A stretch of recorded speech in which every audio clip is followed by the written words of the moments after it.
Co-powered by Techno। देखिए, दो तीन बातें बड़ी साफ है। एक तो जात पर बात खत्म हुई, तो जात से ही पहले एक टिप्पणी करूं।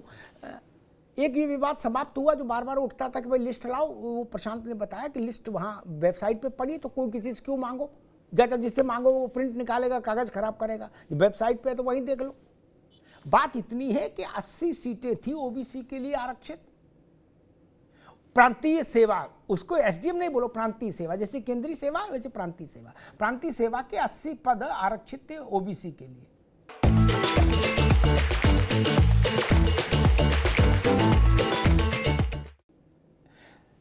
हजार के आसपास जातियां होंगी ओबीसी की उत्तर प्रदेश भर में,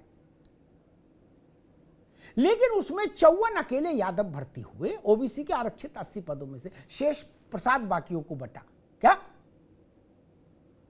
वैसे नहीं होता मंदिर में, भाई बोले चलो वो लड्डू नहीं चूरा दो, लेकिन दे ठीक है बूंदी बांट दो, तो ये कह रहे बस, बाकी कोई बात नहीं। दूसरी बात, जो मूल विषय है वो ये कि आप आलोचना दूसरे राजनीतिक दल के अध्यक्ष के नाते किसी करिए, नेता के नाते करिए, सरकार में है तो मुख्यमंत्री है तो करिए, मंत्री है तो करिए। ये लोकतंत्र का सौष्ठव है, लोकतंत्र का लालित्य है। इसमें कहीं कोई संकट नहीं, कहीं कोई प्रतिबंध नहीं, निषेध नहीं। लेकिन जब आप ये कहते हो कि भाषा से पहचानिए असली संत, वरना जग में घूमते धूर्त संत अनंत, इस टाइप की जो भाषा, जो दोहा बनता है, आप नाम लेके बोलो ना, मेरी आपत्ति खत्म हो जाएगी। संत अनंत तो नहीं चलेगा, धूर्त। और अगर मान लीजिए आप ये चलाना ही चाहते हो जबरिया, तो क्या ऐसा ही दोहा आप अपने सहायकों से कह सकते हो कि भाई ऐसे ही एक दोहा इसलिए लिख के दो, इमाम वेश में घूमते धूर्त अनंत, ऐसा एक कर सकते हैं कि नहीं ना? कोई सलाह भी देगा तो आप कहोगे मरवाओगे क्या? ना ना, ये फालतू बात ना किया करो यार, सारा गणित खराब कर दोगे आप बोर्ड का। नहीं कर सकते ना। तो भाई संत ने क्या बिगाड़ा? साधु वेश में घूमते जग में धूर्त अनंत, साधुओं ने क्या बिगाड़ा? हम तो उस देश के व्यक्ति हैं, उस भाव के व्यक्ति हैं कि हमको कहीं भी साधु दिख जाता है, हम उसके, हमको पुलिस में थोड़े नहीं कि उसका बायोडाटा जांचे, हम वैसे ही प्रणाम कर लेते हैं, महाराज प्रणाम। क्या ये भारत है मित्र? ये जहां चिकना पत्थर देखता है वो महादेव समझ के ललाट नीचे रख देता है अपना। हम पेड़ की पूजा करते हैं, हम नदी की पूजा करते हैं, हम उस देश में हैं मित्र। प्रणाम कोई हमको फोर्स नहीं करता कि प्रणाम करो, ये हमारे मन का उत्सव है कि हम संत दिखा हम प्रणाम। संत से जात भी नहीं पूछते, कभी नहीं पूछते। वस्त्र देखा, माला देखी। मैं हैरान इस बात पर हुआ देखकर कि राजनेताओं को ये किसने अधिकार दे दिया कि आप संतों का डोमिसाइल चेक करेंगे कि असली है कि नकली है? संत आपसे कुछ मांग रहे नहीं, संत संत है, उनको अपनी दुनिया में रहने दीजिए। आपकी समस्या योगी आदित्यनाथ से है ना, उत्तर प्रदेश के मुख्यमंत्री से। गोरक्षनाथ पीठ के पीठाधीश्वर से तो कोई समस्या नहीं रही। और पुराने लोग जानते हैं कि उस मठ में सब जाके प्रणाम किए। मैं नाम को खोलकर संकट नहीं पैदा करूंगा, लेकिन सब प्रणाम किए जब बड़े महंत थे। नहीं अभिषेक जी, कोई उनके बराबर में तो बैठा नहीं, सब नीचे बैठे क्या? और किसी ने भी नहीं कहा और भाई कैसे हो अवैधनाथ? नहीं ना, जो गया सो भूइष्ठ हुआ, बोले बाबू प्रणाम, है ना? ये भारत की संस्कृति है मित्र, इसमें क्या समस्या है?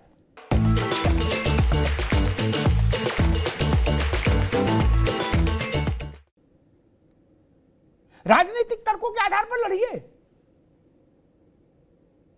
और एक चीज जो और है कि वो जाति बताने का मसला अधिकारियों की सोशल मीडिया पर चल रहा है, बूम है। अब उसमें आपने ओबीसी जातियों के SC ST जातियों के जो हमारे अधिकारी हैं उनको सबको ठाकुर बना दिया। नहीं, अरे वो लोग जब पर्स लिस्ट देखते होंगे तो क्या सोचते होंगे कि गुरु हमारी जात भी बदल दी इन लोगों ने। नहीं, वो आरक्षित वर्ग के योग्य लोग हैं, आपने सबको ठाकुर घोषित कर दिया। अभी ठाकुरों से आपका प्रेम है, ये नाराजगी है, ये आप जानो। और तीसरी आखिरी बात ये कहूंगा कि ठाकुर भी इसी भारत भूमि की संतान है, यादव भी इसी भारत भूमि की संतान है मित्र। अगड़ा भी पिछड़ा भी सब, कोई रहे सरकारी सेवा में। हां, ऐसा नहीं कि उसका प्रतिनिधित्व प्रथम दृष्टया बहुत असंतुलित नहीं होना चाहिए। ऐसा नहीं होना चाहिए कि अगर 1000, 2000, 500 की आरक्षित वर्ग की जातियां मालूम है अभिषेक बाबू कितनी है भारत भर में, क्या 6000 के आसपास। क्या अब उन 6000 में पता लगे 4 जातियां ही 80% आरक्षण का लाभ ले रही हैं और बाकी सब वेटिंग रूम में है, तो फिर तो सवाल उठेगा ना। नहीं, रोहिणी कमीशन ने इसी बात को तहकीकात की है, इसी की रिपोर्ट सबमिट की है।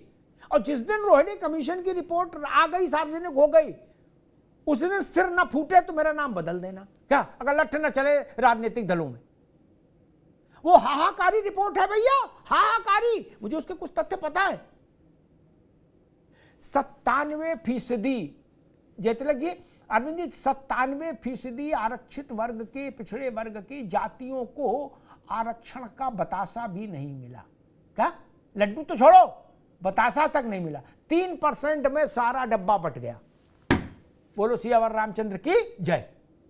अभिषेक भाई, असली क्रांति उस दिन होगी। एक हिंदी की बड़ी प्रसिद्ध कविता थी, नहीं हिंदी की नहीं, शायद उर्दू का था, कि जिस दिन महिलाएं अपना हक मांगेंगी उस दिन धरती हिल जाएगी। ठीक, मैं इसी को दोहराता हूं दूसरे अंदाज में। जिस दिन ओबीसी की जातियां आरक्षण में अपना हक मांगने के लिए खड़ी हो जाएंगी ना अभिषेक जी, भारत की राजनीति अनुलोम विलोम करेगी, जहां शीर्षासन सिर नीचे और पांव ऊपर। और नहीं हो जाए ऐसा तो मैं पत्रकारिता छोड़ दूंगा। अगर ऐसा ना हो जाए उत्तर प्रदेश, बिहार में, उनकी झोपड़ी में अभी तक एक किरण नहीं पहुंची है भैया आरक्षण की। सच बता रहा हूं, एक किरण भी नहीं पहुंची। क्या? अरे भाई, बतासा तक दे देते तो उनको कुछ सबर होता। आप लड्डू बतासा सब खुद ही खाई जा रहे हो सब लोग। 97% को कुछ मिले ही नहीं, बतासा में निपटा दिया।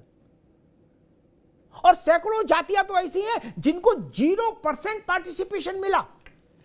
0%। भारत की संसद ने तो सारे पिछड़ों के लिए आरक्षण किया था मित्र। यह आरक्षण की लूट कैसे हो गई? ये रहजनी कैसे हो गई? ये डाका कैसे पड़ गया? ये जूता गांठ रहा, वो जूता ही गांठता रहा। और भैया बलेरो से चले और मर्सिडीज तक आ गए, मर्सिडीज से जहाज तक चल रहे हैं सब लोग। नहीं, इसलिए मैंने कहा कि रोहिणी कमीशन की रिपोर्ट जिस दिन आ जाएगी ना भारत की, मैं तो कहूंगा मोदी जी की सरकार से कि सब काम से पहले रोहिणी कमीशन की रिपोर्ट को कैबिनेट स्वीकार करे, पार्लियामेंट में रखिए मंडल की तरह, जैसे मंडल की रखी गई थी, और कानून बनाइए। देखें तो आरक्षण ऐसे नहीं हिलेगा अभिषेक बाबू ना, ऐसे नहीं, ऐसे हो जाएगा। क्या? ऐसे ऊपर वाले नीचे, नीचे वाले ऊपर। बोलो सियावर रामचंद्र की जय। सामाजिक न्याय तब आएगा, बाबा साहब जो चाहते थे वो तब होगा, बीपी मंडल जो चाहते थे वो तब होगा, ज्योतिबा फुले जो चाहते थे वो तब होगा। उसकी प्रतीक्षा करिए। धन्यवाद। Co-powered by Techno.